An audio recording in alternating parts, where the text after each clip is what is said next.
Postman आणि अपंग मुलगी, एक हृदयस्पर्शी सत्यकथा.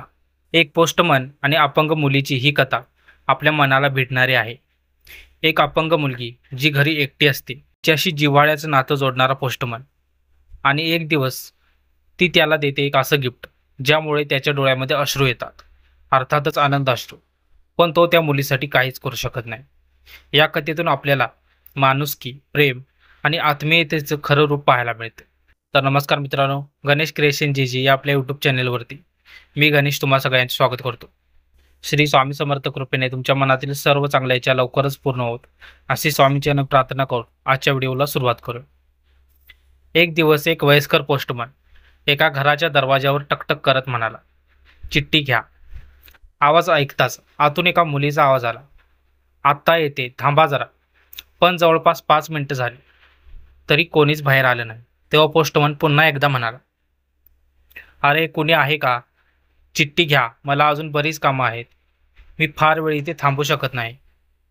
मुलीचा पुन्हा आवाज आला, पोस्टमन काका, जर तुम्हाला घाई असेल तर चिठ्ठी दरवाजा खालून टाका, मी येत आहे, थोडा वेळ लागेल. त्यानंतर तो चिडून म्हणाला, नाही, मी इथेच थांबतोय, रजिस्टर चिठ्ठी आहे, कोणाचं तरी साईन लागेल. सुमारे 10 मिनिटांनी दरवाजा उघडला जातो. तो पोस्टमन आधीच चिडलेला होता, तो ओरडणारच होता, पण दरवाजा उघडताच तो स्तब्ध झाला. त्याच्या डोळ्यात आश्चर्य आणि हळवेपण आलं.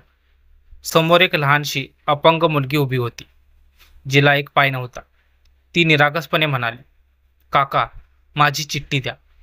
पोस्टमन शांतपणे चिठ्ठी देऊन तिची सही घेऊन निघून गेला. ती मुलगी बहुतेक वेळा घरी एकटीच असायची.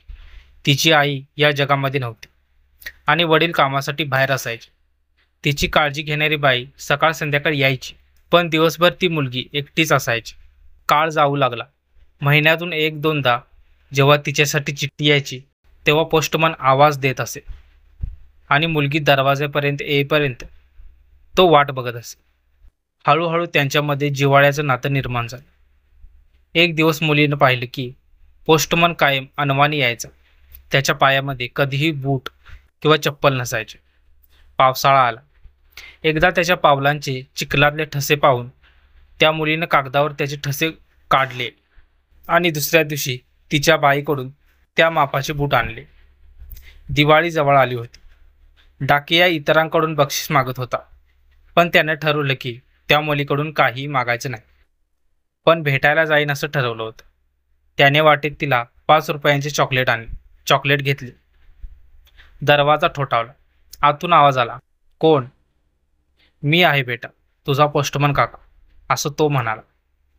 मुलीनं दरवाजा उघडला. त्याने तिला चॉकलेट दिलं आणि म्हणाला, हे घे बाळ, तुझ्या गरीब काकाकडून तुला एक छोटीशी भेट. मुलगी खूप खुश झाली आणि तिने त्याला थोडं थांबायला सांगितलं. ती आत गेली आणि एक मोठं पाकिट घेऊन आली. ती म्हणाली, काका, माझ्याकडून तुम्हाला दिवाळीची भेट आहे.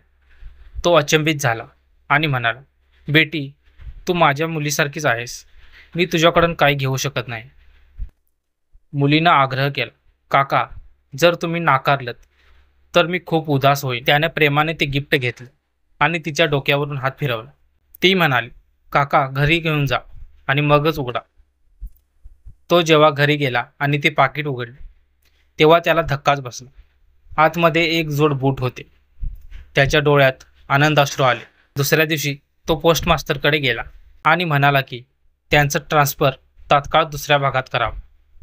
पोस्टमास्टरने त्याला विचारलं, असं का?